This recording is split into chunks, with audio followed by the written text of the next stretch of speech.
Si sente adesso? La suocera.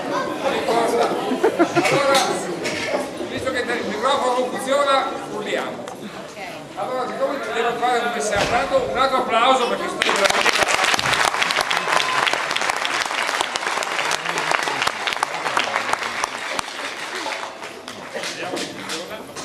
Hanno toccato un tema spinoso ma sempre con noi.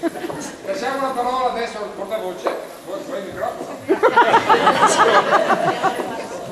Chiedo solo una cosa, un grosso bacione a tutte le suocere, perché prima o poi saremo suocere anche noi.